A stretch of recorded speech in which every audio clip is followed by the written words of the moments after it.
আমার নবী রাহমাতুল লিল আলামিন মুহাম্মদুর রাসূলুল্লাহ সাল্লাল্লাহু আলাইহি ওয়াসাল্লামের কি খবর?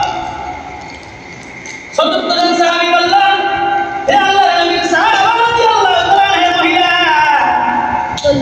আমার কাছে একটা খবর আছে। কি খবর? তোমার যে ভাই আছে উহুদের ময়দানে শাহাদাত বরণ করেছেন। এক মিনিট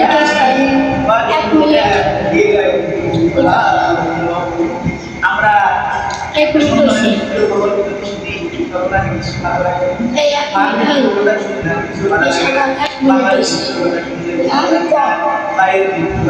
ভালো লাগে না।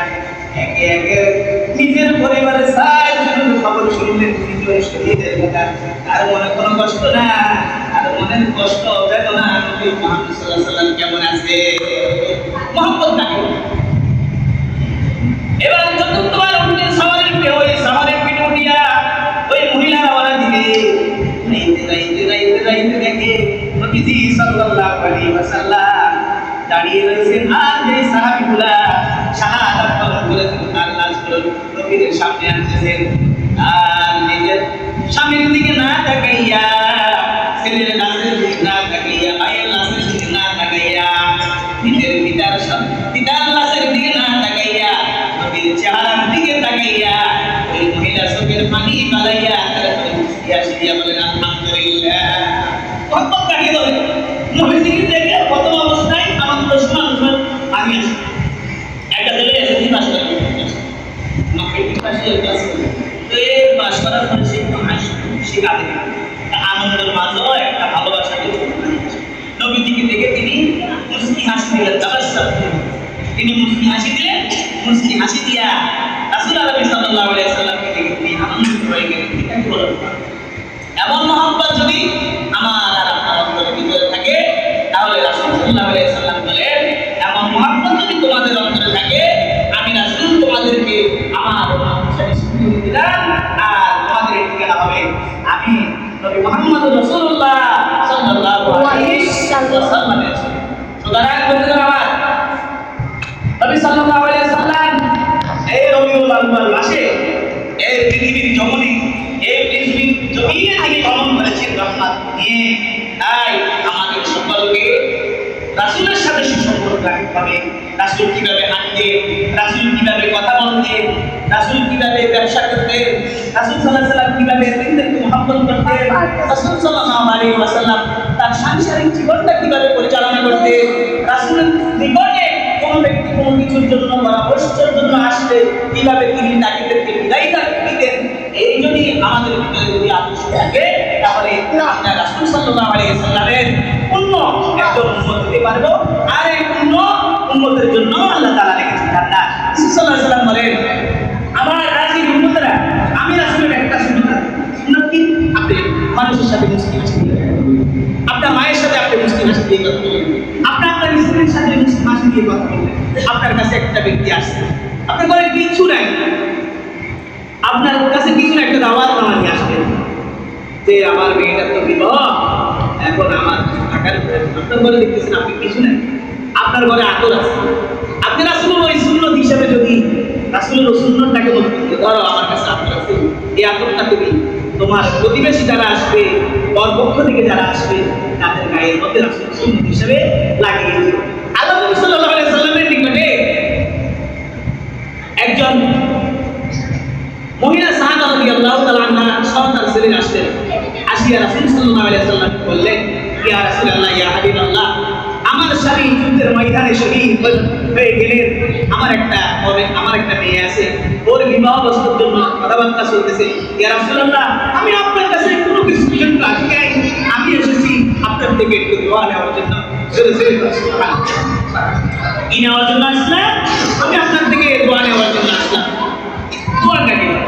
রাসূল সাল্লাল্লাহু আলাইহি ওয়াসাল্লাম যাওয়ার সময় তিনি তার শরীর থেকে কিছু আমের অংশ তিনি তাদেরকে উপহার হিসাবে দিলেন।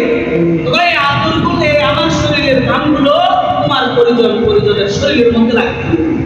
তো রাসূল সাল্লাল্লাহু আলাইহি ওয়াসাল্লাম এই শরীরের ঘাম তিনি উপহার দিলেন। তারপরে তিনি তার পরিবার সদস্যদেরকে, তার আত্মীয় স্বজনদেরকে আতর লাগিয়ে দিলেন। সুগন্ধি ছড়াতে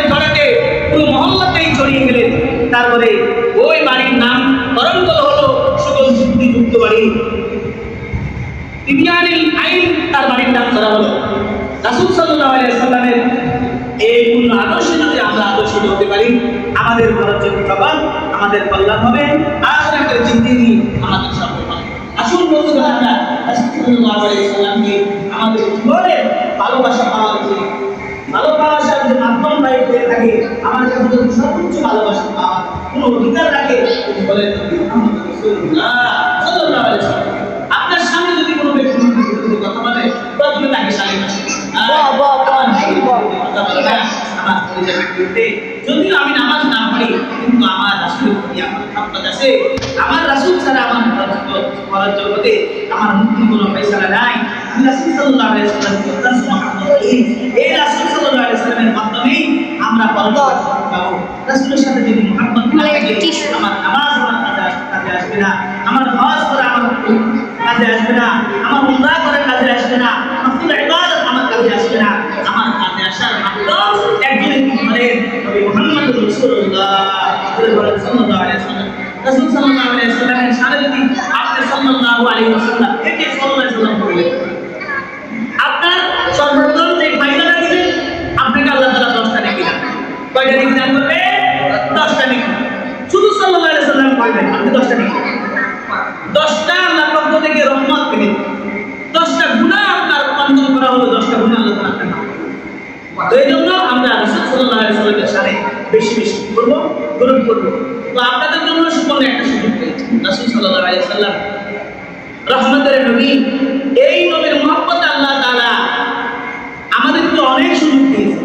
রাসূল সাল্লাল্লাহু আলাইহি ওয়াসাল্লাম বলেন, আমার কোন উম্মত যদি শুক্রবারে সালাতুল আসর নামাজের পরে এই মুতাওয়াজ্জিহাতি ইলা জিহাতিল কাবাতি শরীফা, মুতাওয়াজ্জিহ মানে আল্লাহ দিয়ে সে কিবলামুখী হয়ে চক্ষু নিচের দিকে করে কিবলামুখী হয়ে সে যদি রাসূলুল্লাহ সাল্লাল্লাহু আলাইহি ওয়াসাল্লামের মহব্বতে একটা দূর আসবে, কয়বার?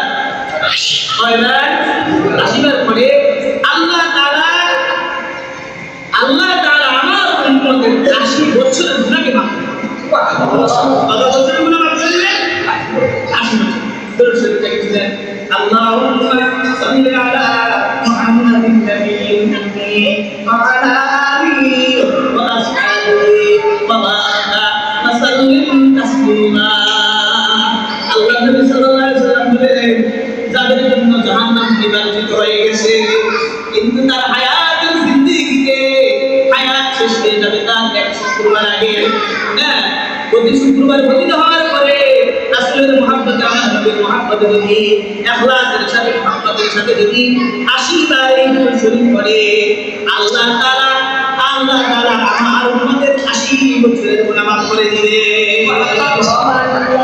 শুধু তাই নাই, যদি ইখলাসের সাথে মহব্বতের সাথে পড়ে, সে যদি আমার 80 বছর সে যদি হায়াত পায়, আল্লাহ তাআলা রাসূলের মহব্বতে তার সামনে 80 বছরের গুনাহ তার মাফ করে দিবে।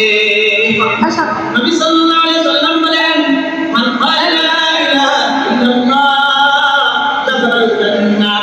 রাসূল সাল্লাল্লাহু আলাইহি ওয়াসাল্লাম ইরশাদ ফরমান, আমার উম্মতি ইখলাসের সাথে মহব্বতের সাথে কালিমা সে স্বীকার করে লা ইলাহা ইল্লাল্লাহ মুহাম্মাদুর রাসূলুল্লাহ সাল্লাল্লাহু আলাইহি ওয়াসাল্লাম, আল্লাহ ছাড়া কোনো ইলাহ নেই, আল্লাহ ছাড়া কোনো দ্বিতীয় মাবুদ নাই, ইবাদত পাওয়ার কোনো